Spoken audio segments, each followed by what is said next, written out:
ലോക്സഭാ തെരഞ്ഞെടുപ്പിനുള്ള CPM സ്ഥാനാർത്ഥികളെ ഇന്ന് ഉച്ചയ്ക്ക് പ്രഖ്യാപിക്കും. രാവിലെ സംസ്ഥാന സെക്രട്ടേറിയറ്റ് ചേർന്ന് പട്ടികയ്ക്ക് അന്തിമ അംഗീകാരം നൽകിയ ശേഷം 3 മണിക്കാണ് പ്രഖ്യാപനം. മന്ത്രി കെ രാധാകൃഷ്ണൻ ആലത്തൂരിലും KK ശൈലജ വടകരയിലും മത്സരിക്കും. പോളിറ്റ് ബ്യൂറോ അംഗം A വിജയരാഘവൻ പാലക്കാടാണ് ജനവിധി തേടുക. ഔദ്യോഗിക പ്രഖ്യാപനത്തിന് പിന്നാലെ എല്ലാ മണ്ഡലങ്ങളിലും സ്ഥാനാർത്ഥികളുടെ റോഡ് ഷോ ആസൂത്രണം ചെയ്തിട്ടുണ്ട്.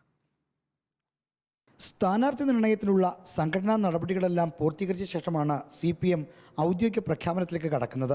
സ്ഥാനാർത്ഥികളെ സംബന്ധിച്ച സംസ്ഥാന കമ്മിറ്റി തീരുമാനം എല്ലാ പാർലമെന്റ് മണ്ഡലം കമ്മിറ്റികളും അംഗീകരിച്ചിരുന്നു. ഇന്ന് ചേരുന്ന സംസ്ഥാന സെക്രട്ടേറിയറ്റ് പട്ടിക ഒന്നുകൂടി അവലോകനം ചെയ്ത ശേഷം ദേശീയ നേതൃത്വത്തിന്റെ അനുമതിയോടെ പ്രഖ്യാപനം നടത്തും. ഒരു PB അംഗത്തെയും 4 കേന്ദ്ര കമ്മിറ്റി അംഗങ്ങളെയുമാണ് CPM ഇത്തവണ മത്സരരംഗത്തിറക്കുന്നത്. ആലത്തൂരിൽ മന്ത്രി കെ രാധാകൃഷ്ണനാണ് CPM സ്ഥാനാർത്ഥി. പാലക്കാട് PB അംഗം A വിജയരാഘവൻ മത്സരിക്കും. വടകരയിൽ KK ശൈലജയും കോഴിക്കോട്ട് എളമനം കരീമും പത്തനംതിട്ടയിൽ ഡോക്ടർ TM തോമസ് ഐസക്കും സ്ഥാനാർത്ഥികളാകും.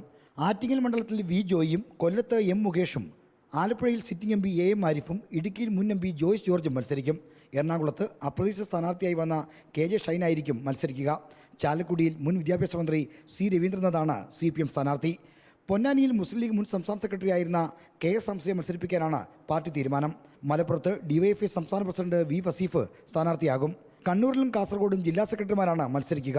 കണ്ണൂരിൽ MV ജയരാജനും കാസർഗോഡ് MV ബാലകൃഷ്ണനും സ്ഥാനാർത്ഥികളാകും. 3 മണിക്ക് പാർട്ടി സംസ്ഥാന സെക്രട്ടറി MV ഗോവിന്ദൻ സ്ഥാനാർത്ഥികളെ ഔദ്യോഗികമായി പ്രഖ്യാപിക്കും. പ്രഖ്യാപനത്തിന് ശേഷം റോഡ് ഷോയോടെ എല്ലാ സ്ഥാനാർത്ഥികളും അതാത് മണ്ഡലങ്ങളിൽ പ്രചാരണം തുടങ്ങും.